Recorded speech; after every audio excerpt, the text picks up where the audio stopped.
Seat बंटवारे को लेकर के क्या बातचीत हुई है अभी? देखिए, माननीय गृह मंत्री अमित शाह जी से जब से मंत्रिमंडल बनी है तब से ये पहली मुलाकात थी। वैसे पार्लियामेंट में कोई मीटिंग सीटिंग में बातें होती रहती थी, लेकिन औपचारिक रूप में घर पर जा कर के अभी नहीं मिले थे। मिलने का समय दिया गया था जिस दिन पुलगामा का पहलगामा का घटना घट गई तो नहीं मिल पाए, और आज समय फिक्स किया गया था। आज आने वाले नहीं थे, लेकिन हम समय की नाजुकता को देखते हुए उनसे आज मुलाकात की। हमने उनको कृतज्ञता व्यक्त की कि आप लोगों ने हमें, एक पार्लियामेंट के मेंबर होते हुए भी आप लोगों ने हमें मंत्रिमंडल में रखा, इसलिए प्रधानमंत्री जी के प्रति आभार व्यक्त करते हैं, आपके प्रति आभार व्यक्त करते हैं। दूसरी बात जो हम लोगों ने उनसे की वो ये है कि बिहार में कैसा चल रहा है। तो हमने कहा कि बिहार में जो भी हो एनडीए की सरकार बनेगी, आप लोगों के पक्ष में होना चल रही है और वहाँ चिंता करने की ज़रूरत नहीं है। आप लोग बार बार सीट की बात कर रहे हैं, सीट के बंटवारा के बारे में कोई बातें नहीं होनी चाहिए। अगर बात भी अगर होती तो अगर संजय जायसवाल से हमारी बात नहीं हो गई होती तब हम बात कर सकते थे। संजय जायसवाल से आज 5 दिन 6 दिन पहले बात हुई है कि जून के अंत में या जुलाई में हम लोग माने एनडीए के लोग बैठेंगे और बिहार में सीटों के बंटवारा के संबंध में बातें होगी। इसलिए आज माननीय होम मंत्री से सीट बंटवारा के संबंध में कोई बातें हम लोगों ने नहीं की। हाँ, ये ज़रूर है कि हम लोगों ने ये कहा कि अभी बिहार में विस्तृत समिति की गठन हुई है, प्रांतीय माने प्रखंड स्तरीय और जिला स्तरीय। उसमें हमको थोड़ा सा दरकिनार किया गया है। इस पर हमने दुख प्रकट किया उनसे कि भाई हम भी पार्टनर हैं। हमारा अगर 4 विधायक है, अगर 2 या 3 प्रखंड का हिसाब होता है तो 10-12 प्रखंड होता है। तो नियमतः जहाँ का एमएलए होता है प्रखंड में विस्तृत अध्यक्ष उसी का होता है, लेकिन ऐसा नहीं हुआ। इसका मुझे ज़रूर कष्ट है। इस पर उन्होंने कहा कि हम बात कर लेंगे, आपका ये कष्ट दूर होगा। फिर और सेहत वेहत के बारे में पूछने लगे कैसा है। हम कहा कि सेहत नरेंद्र मोदी जी की कृपा से, आप लोगों की कृपा से मैं पहले से बेहतर अपना काम कर रहा हूँ और बेहतर फील कर रहा हूँ। और फिर इसके बाद मीटिंग हम लोग की समाप्त हो गई। कहने का गरज कि सीट के बारे में कोई बातें नहीं होगी, सिर्फ और सिर्फ इसलिए आपको थोड़ा कह दिया कि जायसवाल साहब से बात हमारी हो चुकी थी कि सीट के बारे में हम लोग जून या जुलाई में बात करेंगे, इसलिए इनसे कोई बात नहीं किया, कोई चर्चा नहीं किया और न उन्होंने इसके बारे में कुछ कहा। आप लोग कितना चाहते हैं? आप चाहते हैं सम्मानजनक सीट हो, क्योंकि आप बोल चुके हैं कि लोकसभा में जो वादा किया गया था वो नहीं मिला। 2 लोकसभा सीट थी, राज्यसभा का वादा हुआ, सिर्फ 1 देखिए, लोकसभा ये सीट। सब आप लोगों के समक्ष नहीं कहेंगे, ये सब बात जब एनडीए की बैठक होगी उस समय कहेंगे, तब फिर क्या बातें आती है तब आप लोगों से कहेंगे। हम मांग कभी नहीं किया है कि हमको कितना सीट मिलना चाहिए।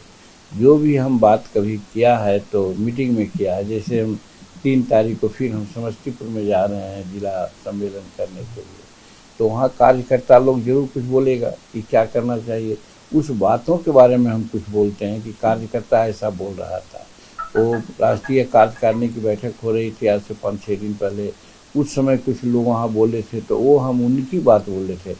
हम अपने तरफ से सीट के बारे में कोई चर्चा न किया है और न करेंगे, क्योंकि कह दिया गया है कि जून या जुलाई में हम लोग बैठेंगे एनडीए के लोग, तो सब लोग मिल करके सीटों पर चर्चा करेंगे।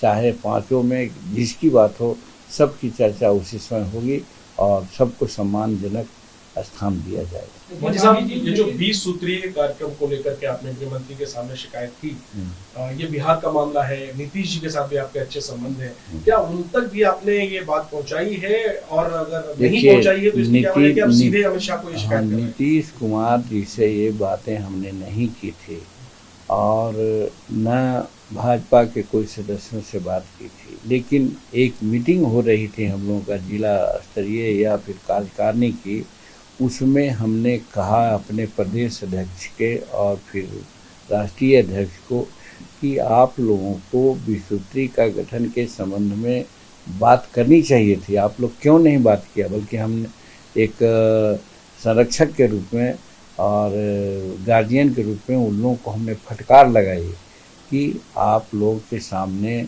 बहुत सारी बातें हो जाती है, वो आप लोग नहीं बोल रहे हैं, बोलना चाहिए।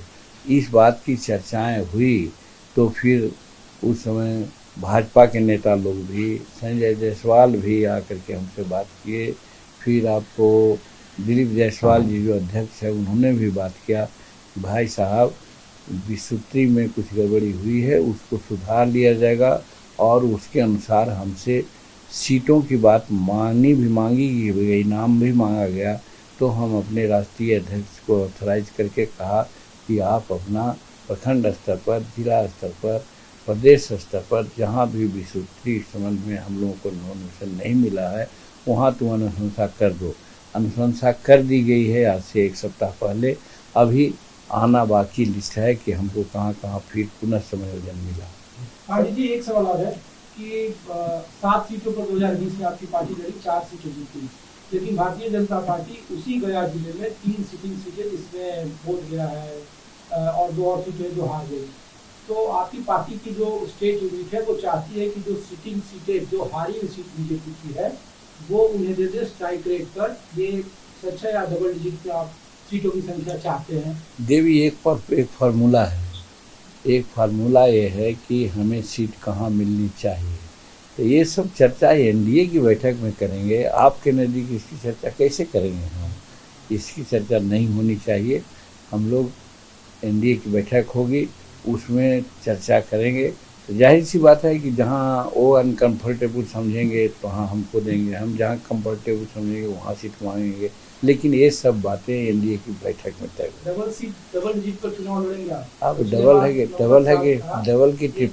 डबल की ट्रिपल, इसके बारे में हम अभी कुछ नहीं बोल सकते। सीएम प्लेस को लेकर असमंजस की स्थिति बनी हुई है, क्या गृह मंत्री जी से इस संबंध में कोई असमंजस की स्थिति नहीं है और गृह मंत्री जी से इस पर बातें नहीं हुई है। हम लोग मान चुके हैं कि वहाँ नीतीश कुमार के नेतृत्व में चुनाव लड़ेंगे और अगला चुनाव 225 सीट जीत के आवेंगे और नीतीश कुमार को ही वहाँ का मुख्यमंत्री हम लोग नामित करेंगे, बनाएंगे, जो वहाँ के मतदाता बनाएंगे। चिराग पासवान कह रहे हैं उनको बिहार की राजनीति में इंटरेस्टेड है। हम भी चिराग पासवान की बात सुने, उन्होंने इस बार नहीं कहा है लेकिन कहा है कि बिहार की राजनीति करेंगे। तो कहीं की कोई राजनीति करेंगे उसमें रोक कहाँ है, जैसी उनकी इच्छा होगी वो करेंगे। लेकिन ये भी उन्होंने कहा है कि इस बार हम ऐसा कुछ नहीं करेंगे, हम जहाँ हैं वहाँ। मान लीजिए नीतीश कुमार किसके बारे में मन से बोल रहे थे वहाँ झंझारपुर में कि इन्हीं के कहने पर पार्टी हम बदल दी है, इन्हीं कहने पर आ गए? अब आप लोग खुद समझते हैं, उसको हमको कहवाने की क्या जरूरत है। सर, कल तेजस्वी यादव ने कहा कि ताड़ी हमारी सरकार बनी तो ताड़ी शराबबंदी हटा देंगे। देखिए वो क्या कहेंगे, ताड़ी को तो नीतीश कुमार पहले ही से फ्री किए हुए हैं और ताड़ी के जगह पर नीरा का अनेकों छोटे छोटे कार्यक्रम चल रहे हैं, स्टॉल लगे हुए हैं, बिक रहे हैं। तो ताड़ी के संबंध में तो नीतीश कुमार जी खुद फ्री किए हुए हैं और मद्य निषेध की नीति से उसको बाहर किए हुए हैं। रही बात पूरा मद्य निषेध की बात, तो मैं नहीं कहूँगा कि पूरा मद्य निषेध खराब है। मद्य निषेध ठीक है, लेकिन क्रियान्वयन में कहीं कहीं गड़बड़ी हुई है। उसमें वहाँ के पदाधिकारी यानी तंत्र ने गड़बड़ी की है कि गरीब लोग जिनको कि कम मात्रा में शराब मिलता है उनको पकड़ के भेज देते हैं और जो अधिक से अधिक मात्रा में पकड़ाता है वो प्रभावित होकर के उसको नहीं भेजते हैं। तो इसमें भी माननीय नीतीश कुमार जी को हम प्रशंसा करते हैं कि हमारे कहने पर भी तीसरा समीक्षा उन्होंने किया, पुनर्विचार नहीं किया, समीक्षा किया। समीक्षा अलग होती है और पुनर्विचार अलग होता है। तो उन्होंने समीक्षा करके ये कहा कि जो पीने के उद्देश्य से पाभर हो, आधा सेर हो ले जाते हैं लोग, तो उनको पकड़ करके जेल नहीं भेजना है, पेनाल्टी लेके छोड़ देना है। ये बड़ी राहत हुई है वैसे लोगों के, छोटे लोगों को। और हालांकि इसमें कुछ जो पदाधिकारी हैं, तंत्र है, वो गड़बड़ी करता है कि छोटी सी भी मात्रा में पकड़ाया तो उसको जेल भेज देता है, पैसा अगर नहीं दिया तो। इस पर ज़रूर हम आज भी आप लोगों के माध्यम से कहते हैं कि नीतीश कुमार जी को अपने तंत्र पर निश्चित रूप में कड़ाई करनी चाहिए। देखना चाहिए कि गरीब लोग जो आज करीब करीब 4 लाख के आसपास किसी न किसी मुकदमा या किसी कार्रवाई से आज पीड़ित है, उस पर ध्यान देना चाहिए। और जो अननेसेसरी छोटे छोटे मामला में फंसाए गए हैं, वो केस को उनको वापस कर देना चाहिए। ये एनडीए के हित में होगा। For exclusive and insightful videos, subscribe to our new channel ABP Live Premium.